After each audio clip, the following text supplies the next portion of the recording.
halkani waa shabakada caalamiga codka shacabka ee OLSC xafiiskeeda magaalada Nairobi. maanta ayaa waxaa shir jaraa'id xafiiska gudihiisa ku qabtay odayaasha reer Waamo oo hogaaminaya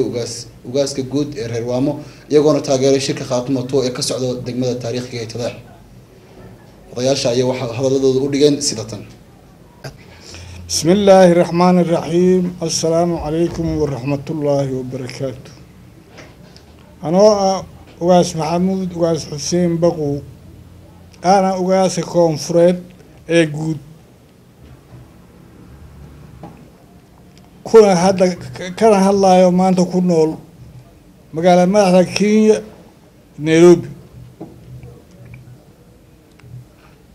مركو روال الإسلام يا marka labaadna waxaan u hambaleynayaa shirka Taleex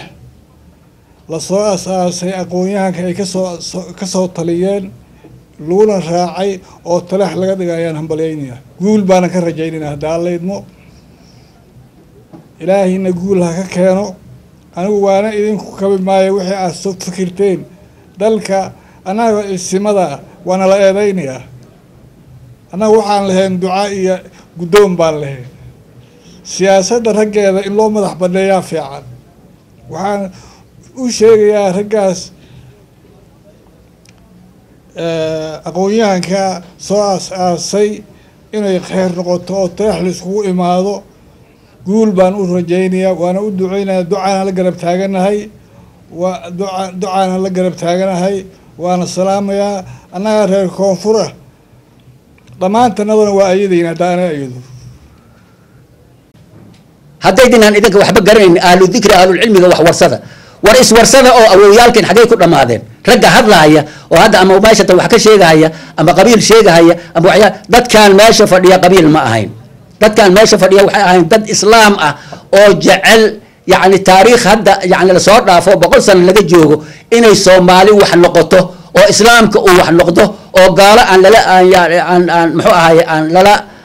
lala xisaabtamin oo gooni loo xisaabtamo dadkii rabay bay ahaayeen oo waalidkood ku dhintay oo yani ku xoolo beelay oo halkaas ay ahaayeen hadaa taariikh qabtaa hadaa taariikh ogtihiin marka haday dinaan ogeyn fasalu ahla dhikri in kuntum la ta'lamun haday dinaan waxba ogeyn warsada dadka wixii ahlu cilmiga ah ama ahlu taariikhiga ah warsada maxay ahayd meeshaan Taleex maxay tahay Taleex waa la yaqaana waxay ahayd Taleex waa la yaqaana ninkii haatan aan soo gaarin waqtigaasna wuxuu og yahay yani wixii kale oo ka dambeeyay uu ka og yahay Taleex waxay ahayd haddana alxamdulillah rabbil alamin wa yani muxuu kullu shay yarji'u ila aslihi way kullu shay yarji'u ila aslihi nin waliba wuxuu asalkiisa u ahaa buu ku noqonayaa waana ku noqdeen oo wixii ay yani ku dadaalahayeen oo Soomaali maantay yani isu imaashadeeda isu tanaasushadeeda iyo dhaqaalaheeda yay maantay ay iskugu soo noqdeen yarji'u ila aslihi way waxaan leeyahay nimanka meesha ehelka meesha fadhiya oo dadka ah oo wax taariikh leh oo shalay Sayyid Maxamed waxa looga dayanayay inuu yani muxuu ahaay gaalada uu la jahaado yaa looga dayanayay haraagi Sayyid Maxamed baatihiina waxaad tusisaan dadka wixii leeli kaga dayan lahaa hadaad kala maqnaydeen oo maanta Ilaahay isu kin keenay waxaad tusisaan dadka oo aad u horkacdaan oo aad fiirisaan dhinacihiina fiiriya wixii ehelkiina waalidkii uu ahaan jiray fiiriya gabayadii soo tirsada wixii gabayo oo meeshaas ka dhici jiray ee halkaas ama idinka aad sheegteen waalidkiin uu sheegay ama sayidkii uu sheegay taariikh sokeena saas u socda hunguri iyo magaciisi iyo darajo iyo waxyaalahaas ay idin kala qaadin waxa weeyaan maanta dawladda dhexe runtii awoodeedu waa iska yartahay laakiin qabiil walba wuxuu sheeganayaa maamul iyo dawlad war annaga maxaa naga duway inaan sheegano maamul intii dawlad weyn oo mataqaano iskugu imaadan Soomaalida laga helayo maxaa noo diiday maamul ma aha in laga qabiil inuu 10 loo meeriyo ee dhulbaanta waxaan idin oran lahaa intuu qabiil 10 idin meerinayo idinka meersada yuuna qabiil 10 idin meerin waa wax laga danqado waa wax laga yaqsoodo magac iyo taariikh baan leenahay yaan lagu ciyaarin magac iyo taariikhda dhulbaanta bil xaqiiqa taariikhda historyga dhulbaanta macnaha meel dheer buu kaga jiraa maantana meesha ugu hoose ayuu masraxa siyaasadeed ka saaran yahay waxaan ergada iyo odayaasha shirka Taleex fadhiya mar labaad ugu hambalyeynay anigoo ku hadlayo codka gobolada jubbooyinka ee waamo walaalayaal dhegtaana taagan ma seexano ma harsano marnaba yaan loo kala tegin shirkaas asagoo wax miro dhal ah aan ka soo bixin salaadiinta odayaasha waxgaradka aqoon-yahanada waxaan mar labaad ku celinayaa walaalayaalow anigu hadda weligay ma arag goboladaas waqooyi laakiin waxaan ahay nin u dhashay walaalayaalow waxaan idinka baryayaa inuu shirkaas noqdo mid miro dhal ah oo wax ka soo baxo oo loo talaasulo oon marnaba lagu kala tegay ayadoo wax ka soo bixin waayo dhib baan haystaa caloolni xumaan haystaa gobol waxaad tegantihiin ka kooban 3 gobol tuulooyinkii iyo degmooyinkii baa sheeganaya maamul goboleed war aqoon-yahan baa leedihiin rag siyaasadda magac ku leh baad leedihiin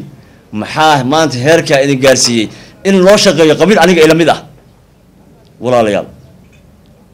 anigoo hadalka aan ku dheeraan doonin waxaan kusoo gabagabaynayaa guul iyo hambalyo iyo shirka oo miro dhala wasalaamu calaykum waraxmatullahi wabarakaatu annagoo ku hadlayna magaca dhulbahanta oo jubbooyinka shirkaas waxaan u diraynaa hambalyo waxaan leenahay kii miro dhala allah ka dhigo waxaan leenahay kii wax soomaali wax tara allah ka dhigo taariikhda magaalada taleex waxay ahayd markii muqdisho laga dhigay caasimadda taleex bay ahayd in laga dhiga caasimadda soomaaliya waxay ahayd meeshii halgankii soomaaliya uu ka bilowday meeshii daraawiish ay kula dagaalantay ingiriiskii africa meeshii ugu horreysay oo diyaarada lagu weeraray ahayd waxaa caasimadiiba taleex bay ahayd maanta hadduu ilaahayna garansiiyey annagoo beeshii dhulbahanta weyna taleex inaan shir ku qabsana hadduu ilaahayna garansiiyey waa ilaahay mahadiis waxaan leeyahay raggaa meesha iskuga tagay oo dhulbahanta wax wanaagsan oo dadka wax u tara halkaa ha ka soo saaraan annaguna waa idin taageersannahay waxyaalo yaryar iyo hebel baakan iyo waxaas yaan lagu kala tegin maanta dhulbahanta dal iyo dibad iyo meel kastoo u jooga ninka ku dhashay Tanzania oo weligiis xara dhulbahanta aan arag halkaasoo maanta dhigta u taaganto halkaas wax ka sugaya raja halkaas buu ka sugaya waxaan idin leeyahay odayaashiina iyo waxgaradkiina halkaa iskugu tagay waxaan ka soo saartaan meesha wax Soomaali weyn dan u ah dhulbahantana dan war waa gumownay waxaana la yiraahdaa muxuu ahay maxaad ka hadlaysaan dhulbahanta hadaatiin Kashmir baa tiine war Kashmir adiga waxa naga dhigay dhulbahanta asaga iska dhigay taariikh buu lahay waxaan idin leeyahay shirkaas shir wax ku ool oo miro dhala ha noqdo shir dhulbahanta wax u tara ha noqdo shir Soomaali weyn wax u tara ha noqdo shirkaas Soomaali qabiil bay u kala yaacday dawladii dhaxa markay dhamaatay dadkii qabiil buu u kala baxay qabiil walba wax uu sameystay war annagoo qabiil oo dhulbahanta wax noo sameeyo wax noogu dhisa aan idinku soo hirin annagu ku hayno waa ma joogana halkaasaan Cabdiwahaab Maxamed Cabdi all SSC Nairobi Kenya.